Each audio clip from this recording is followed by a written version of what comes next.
Shri Vedanta civil service academy Indore में आपका स्वागत है। ये लेक्चर करंट का है और करंट में आज जो हम चर्चा करेंगे वो करेंगे MSME, micro small medium entrepreneur. ठीक है, ये जो करंट में क्यों है, ठीक है। अभी क्या हुआ है कि जो एमएसएमई है, इसका जो संबंधित मंत्रालय है उसने एक रिपोर्ट प्रस्तुत किया है और उस रिपोर्ट प्रस्तुत करने पर वहां दिखा है कि जो पहले 6.25 करोड़ जो एमएसएमई थे वो घटकर कितने हो गए हैं, 3.25 करोड़ एमएसएमई रह गए हैं। ठीक है, यानी कि इनमें जो परसेंट वाले देखा जाएगा तो 48% की बढ़ोतरी हुई है।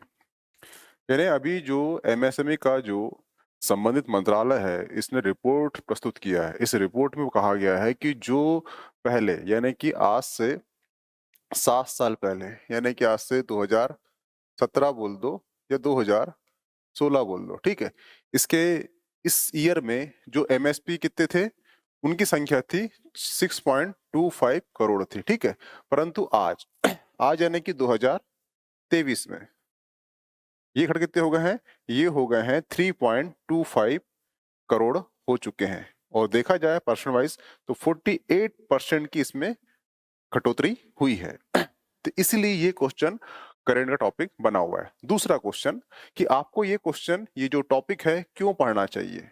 ठीक है, तो इसका आपको आंसर मिले कहां पर, आपके सिलेबस में। ये जो इमेज देख रहे हैं ये इमेज है मेंस के सिलेबस की। और ये पेपर कौन सा है, पेपर है ये पेपर 2 है। पेपर 2 का जो पार्ट है, पार्ट 2 है। पार्ट 2 में क्या है, आपको इकोनॉमी है। इकोनॉमी में क्या है, आपकी पहली इकाई है।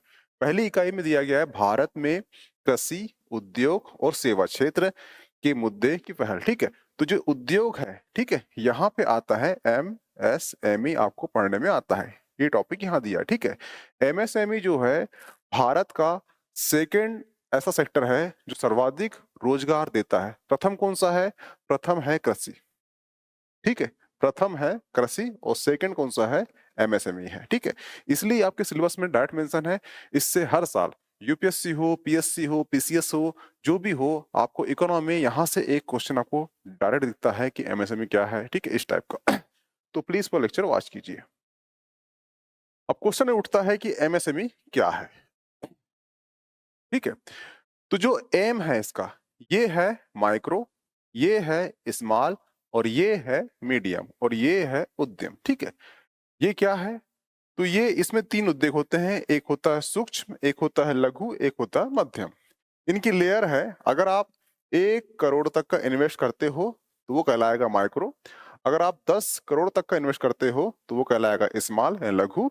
अगर आप 50 करोड़ तक इन्वेस्ट करते हो तो वो कहलाएगा मीडियम। ये इसकी परिभाषा हो गई। ठीक है, इसका आधार क्या है, इन उद्योग का आधार क्या है, तो इसका आधार है क्या, एक है व्यक्ति, ठीक है, एक है परिवार और एक है पूंजी और एक है श्रम। ठीक है, यानी ये जो उद्योग है, सूक्ष्म लघु मध्यम उद्योग, जिसे आप एमएसएमई कहते हैं, इसका जो आधार है, इसका आधार है 3। एक व्यक्तिगत है श्रम, पूंजी अपना परिवार श्रम, पूंजी और श्रम, ये इसके आधार है। ठीक है, तो ये आप जो आधार देख रहे हो तो उसमें सिंपल सी बात को दिख रहा होगा कि ये ऐसे उद्योग होंगे जो छोटे उद्योग होंगे, जैसे किराना दुकान हो गए, सैलून हो गया, ब्यूटी पार्लर हो गया, ठीक है, मशीन हो गई, आटा चक्की हो गई, सिलाई सेंटर हो गया। ऐसे उद्योग जो है इन तीनों सेक्टर में आते हैं। हुआ क्लियर। और इस चर्चा क्यों चल रही है, चर्चा क्यों चल रही है, ठीक है, चर्चा चल रही है क्यों, क्योंकि पिछले 7 वर्षों में इसका जो संख्या थी वो कितनी थी, वो थी 6.5 करोड़ थी। ठीक है, जो 7 वर्षों में घटकर 3.25 रह चुकी है। तो आपसे क्वेश्चन ये आ सकता है कि एमएसएमई आज से 7 साल पहले इतनी थी, आज वर्तमान में इतना घटने का कारण क्या है, उसे हम आगे समझेंगे। ठीक है, तो ये है आपका सेक्टर। ठीक है, ये है सूक्ष्म, ये है लघु और ये है मध्यम। ठीक है, 1 करोड़ से कम के निवेश पर हुआ, ठीक है, तो वो कहलाएगा क्या, सूक्ष्म। और उसका जो ईयरली जो टर्नओवर है वो कितना होना चाहिए, वो होना चाहिए 5 करोड़ होना चाहिए, ठीक है। ये है लघु। वे उद्योग जो 10 करोड़ से कम का निवेश किया गया है वो उद्योग लघु उद्योग कहलाएंगे। और इसका टर्नओवर जो है कितना होना चाहिए ईयरली, वो होना चाहिए 50 करोड़ होना चाहिए, ठीक है। ये है मध्यम, इसमें कितना निवेश होना चाहिए, इसका निवेश है 50 करोड़ से कम के निवेश वाले को मध्यम उद्योग कहा जाएगा। और इसका जो टर्नओवर है ईयरली वो होगा कितना, 250 करोड़ होना चाहिए। ये है लघु मध्यम सूक्ष्म उद्योग। आई होप कि आपको ये समझ में आ चुका होगा। ठीक है, ये है पूरे एमएसएमई के सेक्टर, ठीक है।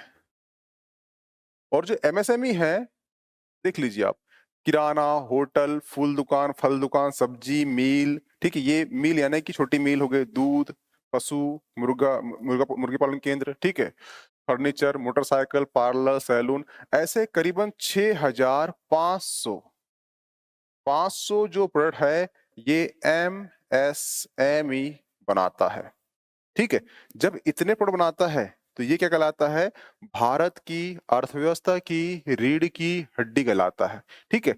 और क्या कहलाता है, क्योंकि ये सेकेंड नंबर पर सर्वाधिक रोजगार उपलब्ध कराता है। और फर्स्ट में कौन सा हो गया, वो हो गया कृषि। इसलिए एमएसएमई जो है आपके सिलेबस में मेंशन है और आपकी एग्जाम के लिए अति महत्वपूर्ण हो जाता है मेंस की दृष्टि से। और पीटीएससी भी होता है, ठीक है। उसको हम समझेंगे आगे। तो ये है भारत का इंजन कहा जाता है।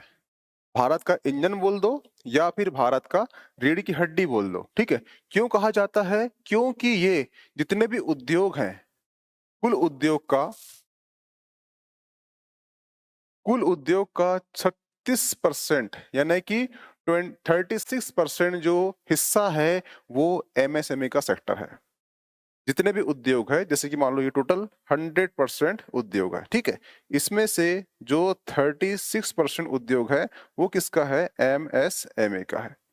हुआ क्लियर, ठीक है। तो ये इसलिए भारत की रीढ़ की हड्डी कहलाती है अर्थव्यवस्था की, या इंजन बोल दो, ठीक है। दूसरा कारण, जितना रोजगार है, ठीक है, कुल रोजगार का 28% रोजगार ये उपलब्ध कराता है, ठीक है। जैसे कि मान लो ये पूरा आपका रोजगार का सेक्टर है, इसमें से जो 28% होगा, ठीक है, उसका ये एमएसएमई उपलब्ध कराता है रोजगार का।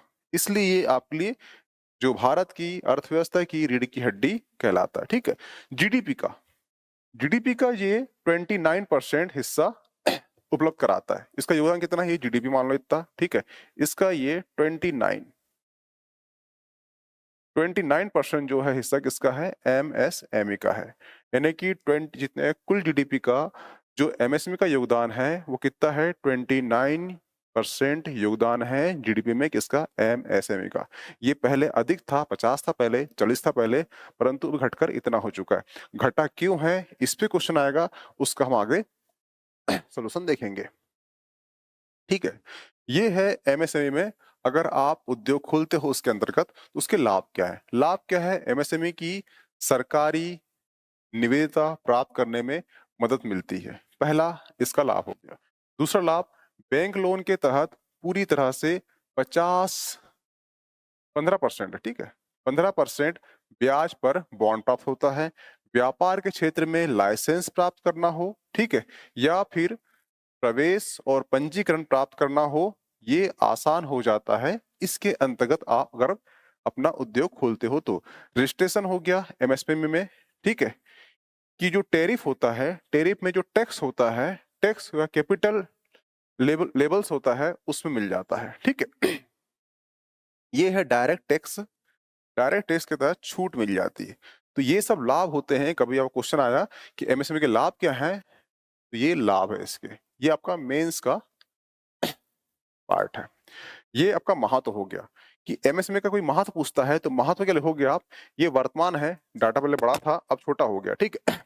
तो महत्व क्या होगा इसका, महत्व होगा कुल उद्योग का 36% हिस्सा किसका है, वो है एमएसएमई का है, ठीक है।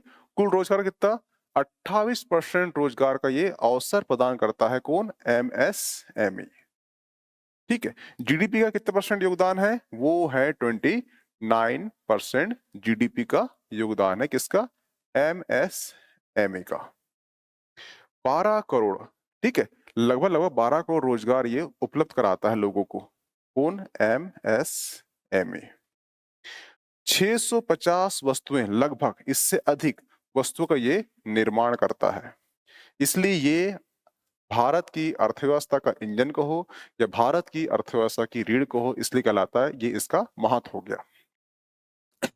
ये जो कंटेंट है आपको मेंस में कमाएंगे, तो प्लीज लिख लेना आप अपने अपने नोट्स में, क्योंकि अभी क्वेश्चन आता है आपको मेंस का जो कि इसका महत्व क्या है। तो ये एक कंटेंट 36, 28, 29, 12, 650 वस्तु, ये कंटेंट आपको वहां पे मेंशन होना चाहिए। क्योंकि अर्थव्यवस्था का क्वेश्चन लिखते हो आप, कोई भी टॉपिक का, अर्थव्यवस्था हो गया, स्वास्थ्य हो गया, तो वहां पे आपको डाटा होना जरूर है। ठीक है। ये है 7 साल पहले की स्थिति। ठीक है। और ये है वर्तमान 2023 की स्थिति। ठीक है। ये स्थिति से यहां पर हम कैसे कूच करें, हम आगे समझेंगे। पहले समझ जाइए कि जो 7 साल पहले कितने एमएसपी थे, वो थे 6.25 करोड़ एमएसपी थे, आज से 7 साल पहले। ठीक है। और आज कितने हैं? 3.25 करोड़ रह गए हैं। क्यों रह गए हैं, ये हम आगे समझेंगे। ठीक है। निर्यात का कितना हिस्सा था इसका? निर्यात का था ये 50% हिस्सा था निर्यात का। और वर्तमान में घट कितना हो गया है? वर्तमान में घटकर ये हो गया है 44 हो चुका है। ठीक है। ये रोजगार कितना उपलब्ध करता था? 12 करोड़ लोगों को रोजगार के अवसर प्रदान करता था एमएसएमई। ठीक है। और 51, इसमें से 51% ग्रामीण रोजगार अवसर थे और 49% शहरी रोजगार के अवसर प्राप्त थे। ठीक है। और कुल रोजगार यहाँ कितना हो गया? यहाँ पे घटकर 28 हो गया है। तो ये इसकी 7 साल पहले स्थिति थी और ये स्थिति इसकी वर्तमान स्थिति है। ये 7 साल पहले से स्थिति यहाँ से किस प्रकार से गिरी, क्यों गिरी, हम आगे समझेंगे। क्वेश्चन वहीं से आएगा कि ये स्थिति गिरने क्या कारण है। ठीक है। ये है वो क्वेश्चन। ठीक है। वर्तमान में कमी आने के क्या कारण है? ठीक है। तो उसके कारण क्या है? सरकार कई बदलाव लेकर आई है। और बदलाव क्या क्या है? एक हो गया केसलेस, केसलेस लेन देन। केसलेस लेन देन क्या होता है? जैसे कि आप जो एमएसएमई होता है, एमएसएमई जो होता है, मैं बता चुका हूं कि ये व्यक्तिगत श्रम, ठीक है, पारिवारिक श्रम, ठीक है, पूंजी, इस तकनीक इसके आधार होते हैं। यानी कि ऐसे व्यक्ति इसको ओपन करते हैं, इसको चलाते हैं, जो वेल्ड एजुकेशन नहीं होते, जो एमबीए नहीं करते, डिग्री नहीं होती, सिंपल सा काम सीख जाते हैं। जैसे कटिंग वाला कटिंग सीख गया और अपना काम शुरू कर दिया। तो उसके लिए केसलेस जो होता है, अडॉप्ट कर टेक्नोलॉजी, वो आसान नहीं होता। इसीलिए इस सेक्टर में इसकी कमी आई है। ठीक है। दूसरा कारण, दस्तावेज की सेवाएं।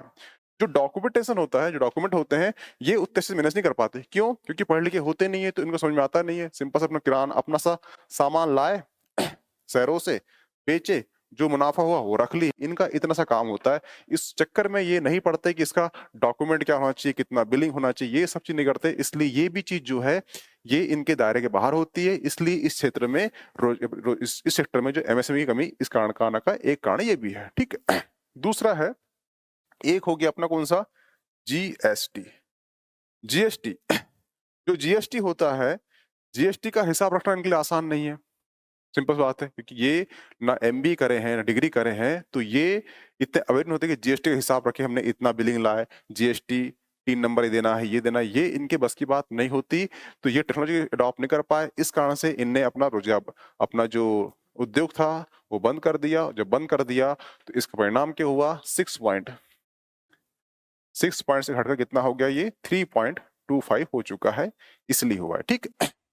ई कॉमर्स मार्केटिंग, यानी कि ये सिंपल सी बात है, इतने अवेयर नहीं होते कि ये जो भी ऑनलाइन मार्केटिंग होती, ई कॉमर्स हो गया, उसे अडॉप्ट करने में उतने सक्षम नहीं होते। इसी कारण से ये जो आंकड़ा है यहां गिरकर आ चुका है। ठीक है।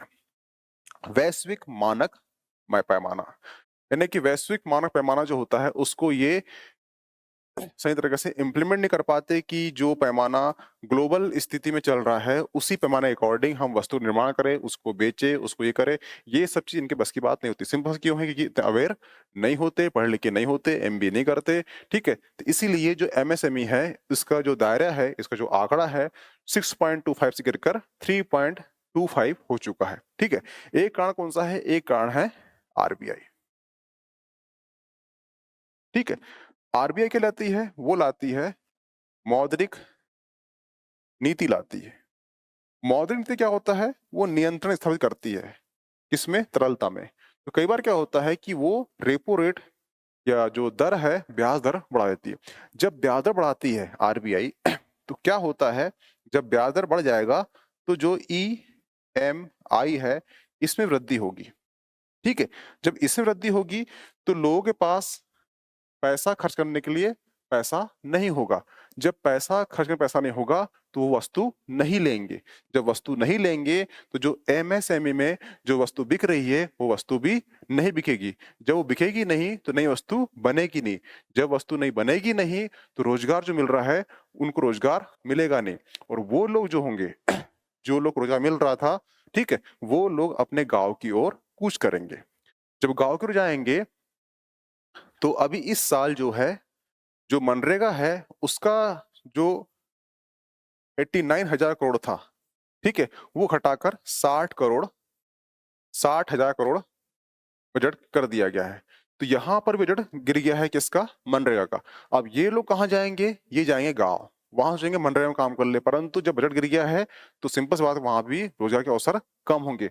जब वहां पर रोजगार के अवसर कम होंगे तो इससे क्या होगा? इससे बेरोजगारी में वृद्धि होगी। यानी कि आरबीआई की एक नीति से देश में बेरोजगारी भी उत्पन्न हो सकती है, इसका ये कारण है। हुआ क्लियर? एक चीज और देखना कि जो ये है, एक रिपोर्ट आई थी 2014 में। 2014 में जो वर्ल्ड बैंक है, वर्ल्ड बैंक की रिपोर्ट आई थी। और वो रिपोर्ट कौन सी थी? वो रिपोर्ट थी ईज ऑफ डूइंग बिजनेस की। ईज ऑफ डूइंग बिजनेस के अंतर्गत भारत की रैंक थी 143वीं रैंक थी। परंतु यही रिपोर्ट जब 2020 में आई, 2020 में आई, तो इसकी रैंक हो गई भारत की कितनी? 63वीं रैंक हो गई, ठीक है? तो यहां से यहां आने में हमें बहुत अच्छी स्थिति प्राप्त हो गई, यानी भारत की स्थिति ईज ऑफ डूइंग बिजनेस में अच्छी हो गई। परंतु यहीं पे आप देखना कि जो एमएसएमई है, यहां पे इसकी संख्या घटकर 3.5 करोड़ हो गई। संख्या घट गई। संख्या क्यों घटी? क्योंकि जो पैमाने हैं, इस पैमाने पर ये खरा नहीं उतरा। कौन? एमएसएमई। इसलिए ये संख्या घटी। परंतु अब ये संख्या घटेगी तो कुछ तो बढ़ेगा। बढ़ेगा क्या? जो मल्टी नेशनल कंपनी थी उसने ये पैमाने को आसानी से अडॉप्ट कर लिया। जब आसानी से अडॉप्ट कर लिया तो भारत की रैंक जो है 63 आ गई। हमारी रैंक तो बढ़ी, परंतु भारत में बेरोजगारी और प्रति व्यक्ति आय घटी। इसका ये कारण है। हुआ क्लियर?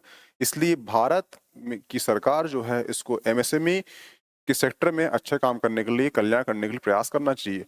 नहीं तो आगे स्थिति और खराब होगी। क्योंकि भारत एक जो ग्रामीण देश है, यानी कि भारत, महात्मा गांधी का वाक्य था कि भारत गांव में बसता है और ग्रामीण क्षेत्र में उतना अवेयरनेस नहीं होती। वहां पे रोजगार कौन दिलाता है?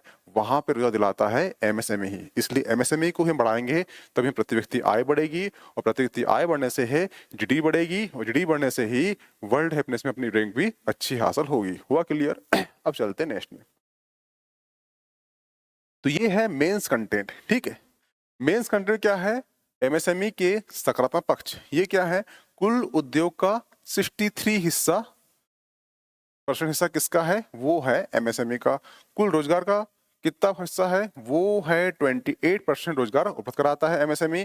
जीडीपी का ये 29% इसका योगदान है, ठीक है? और 1200 करोड़ रोजगार उपलब्ध कराता है लोगों को, ठीक है? 650 वस्तु का निर्माण करता है कौन? एमएसएमई। तो ये उसके हो गए सकारात्मक पक्ष। और जो एमएसएमई के नकारात्मक पक्ष क्या हो गए? क्योंकि इसमें 76% डाटा ये कहता है कि जो 76% एमएसएमई है उन्हें कोई लाभ प्राप्त नहीं हो रहा है। यानी पिछले 7 वर्षों में जो 76 प्रश्न एमएसएमई है, या तो वो कोई लाभ नहीं कर रहे हैं, या वो शांत बैठे हैं, उनका कोई भी लाभ नहीं हो रहा है और हानि प्राप्त कर रहे हैं। ऐसे कितने परसेंट है एमएसएमई? 76% एमएसएमई है। तो ये आप एमएसएमई के नकारात्मक पक्ष में लिख सकते हो, इसलिए डाउनफॉल हो रहा है। ठीक है। 87% एमएसएमई बजट पर निराशा व्यक्त करते हैं। हुआ क्लियर? तो ये इसके एमएसएमई के नकारात्मक पक्ष में हो गए। कभी आएगा आपको कि एमएसएमई के जो डाउनफॉल होने का कारण क्या है, तो ये 2 डाटा आपको काम आएगा। ठीक है। एमएसएमई भारत के लिए महत्व क्यों है, ये डाटा आपको वहां पे काम आएगा। तो प्लीज इस डाटा को आप अपने जो मेंस के जो नोट्स होगी वहां पे नोट डाउन कर लेना। ये है पीटी फैक्ट। पीटी फैक्ट, ठीक है। कुटीर उद्योग बोर्ड की स्थापना कब हुई है, तो ये हुई है 1948 को हुई है। केंद्रीय शुल्क बोर्ड की स्थापना कब हुई है, तो 1949 को हुई है। ठीक है। अखिल भारतीय हैंडलूम बोर्ड की स्थापना कब हुई है, तो वो हुई है 1950 को हुई है। अखिल भारतीय हस्तशिल्प बोर्ड की स्थापना कब हुई है, तो ये हुई है 1953 को हुई है। लघु उद्योग बोर्ड की स्थापना कब हुई है, तो ये हुई है 1954 को हुई है। अखिल भारतीय खादी ग्राम उद्योग बोर्ड की स्थापना कब हुई है, तो वो हुई है 1954। दोनों की जो सन है 1954 है। केंद्रीय बिक्री संगठन की स्थापना कब हुई है, तो वो हुई है 1958 को इसकी स्थापना हुई है। तो ये था आपका पीटी फैक्ट।